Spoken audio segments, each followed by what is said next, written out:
Right, HF from a mid-terrace house. Now, for 40 and 80 meters, I use a terminated inverted U, and I'll put a link to my previous video for that. And if that's all you can get up, it is a compromise, but it's what I've been using. It works.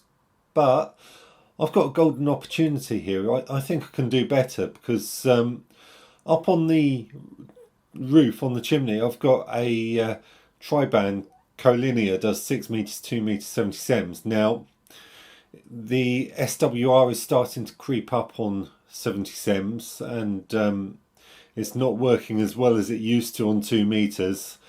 And the feeder cable has come away from the mast, so it's hanging by the actual connector, which is never good. And also, rather worryingly, I found a lump of metal which looks like part of the bracket laying in the driveway. So I decided to pull that antenna down before it falls down. And to be fair, I had it put up there when I first moved in just over 10 years ago. So it's given me 10 years of service and it's done well. But I hardly ever use 2 meters or 70 sems here, and I never use 6 meters. So I wondered if I can use that space on the chimney to do something on HF. Now, I can't actually get up on the chimney because it's quite high up, it's quite a steep angle, and I haven't got the right ladders or equipment.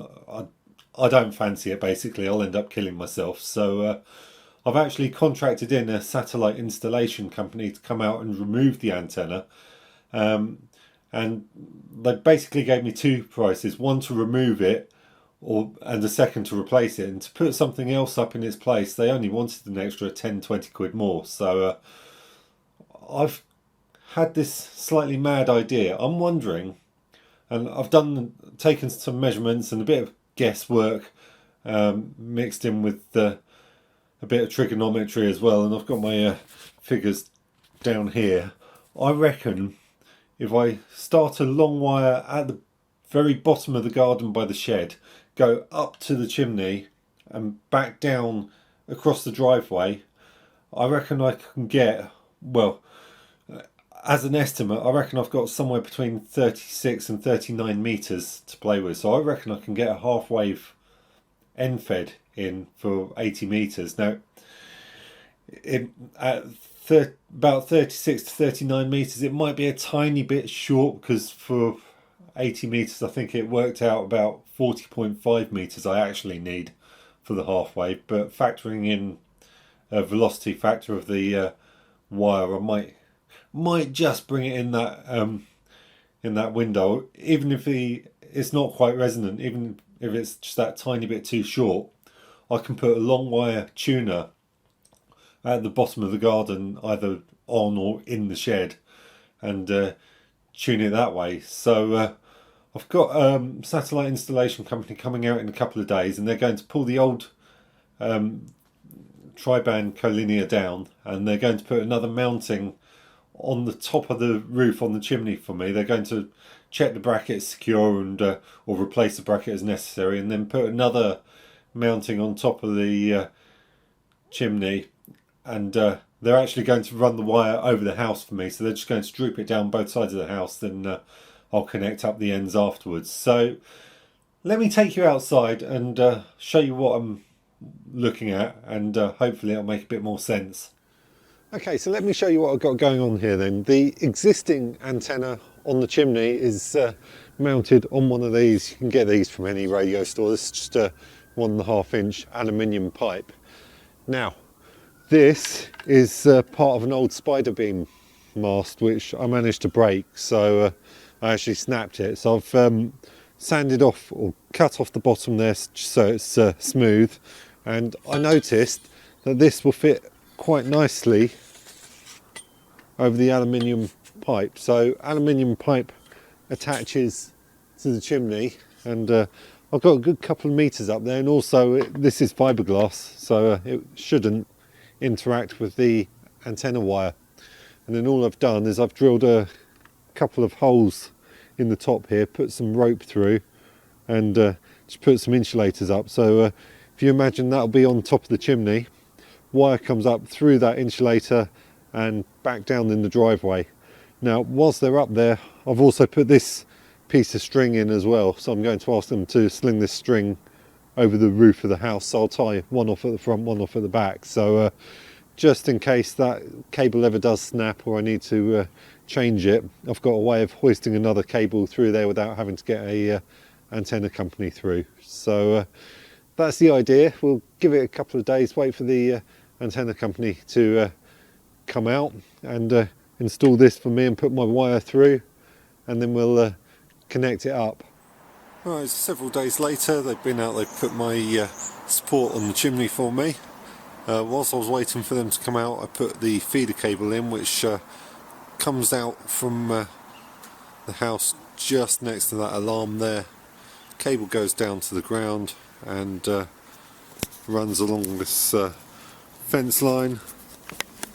I've put the feeder cable inside some plastic tube in there just to protect it, because we've got a flower bed down here which I didn't want to take it out with the spade, and also whilst I'm using the strimmer as well along that edge down there, I didn't want to cut the cable, so it's just to protect the cable. And that goes off to the feed point, which is behind the shed down here, and I'll take the camera around the back and give you a bit of a close-up. This is the feed point behind the shed, and excuse the shaky camera work, I'm just doing this by hand. All I'm using as a ground is this bit of wire here, goes into the ground rod. And if you want to know how to install a ground rod, check out my video on that. I used the water drill technique. No radials or counterpoises at the moment. Half waves, well, there's a bit of a debate over whether or not you need them. I probably will add some counterpoises on sooner or later. What happens if you don't put a counterpoise on is it actually uses your coax, the shield, as a counterpoise. So I've got a choke in the shack just to keep the RF out the shack.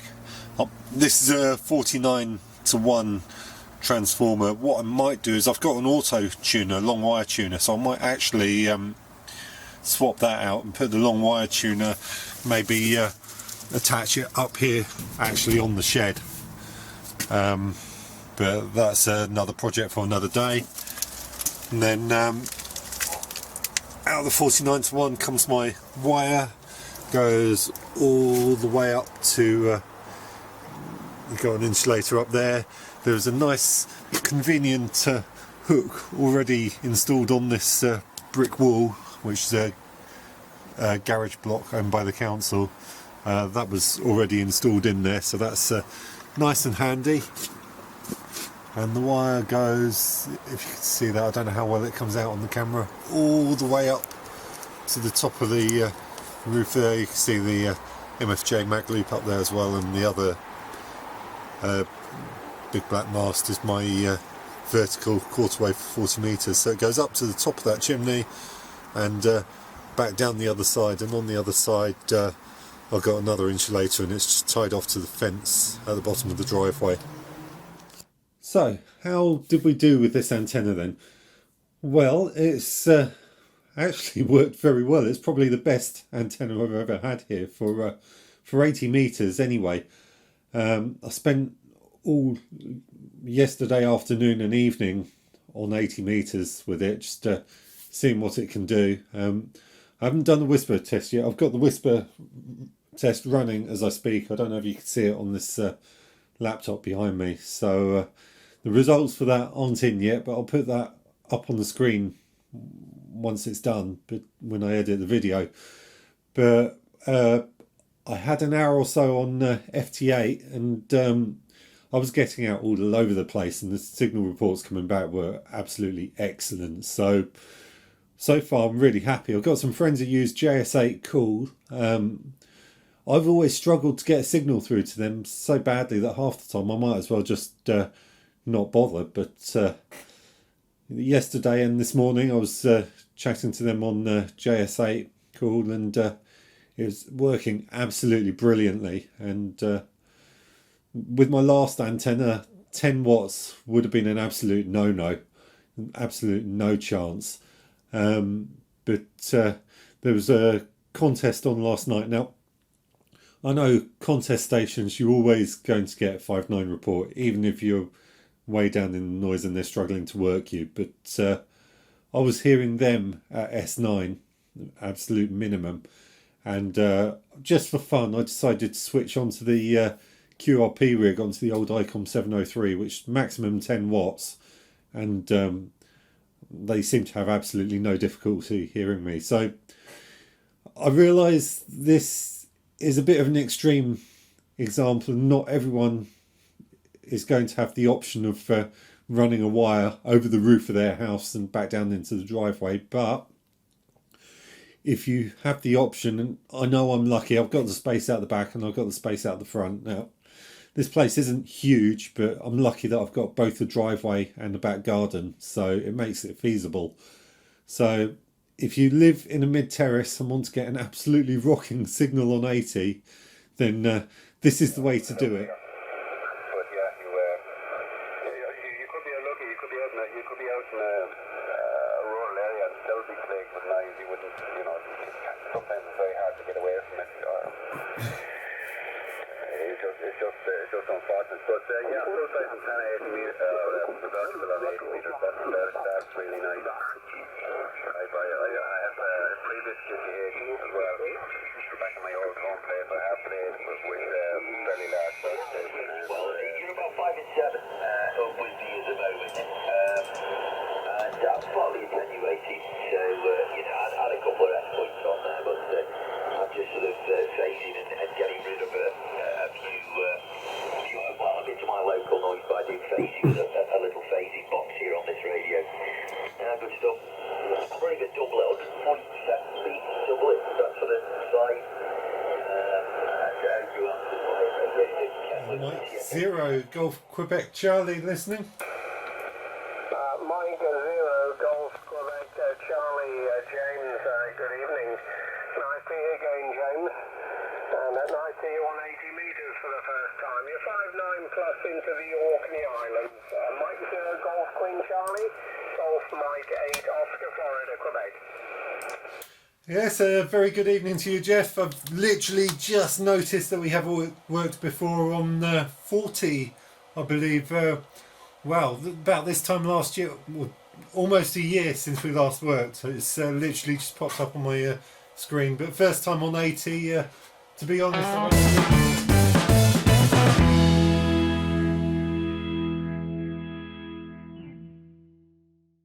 Thank you for watching. If you like what I do, please click the thumbs up button. It lets me know that I'm heading in the right direction with the channel and gives me the confidence to keep doing what I'm doing. Don't forget to click the subscribe and also the bell button to be notified when I upload new content. If you don't like what I'm doing, feel free to click the thumbs down button. Just tell me why in the comments below. I welcome your feedback, and constructive criticism will help me to improve the channel. Take care, and I hope you will catch me in the next video.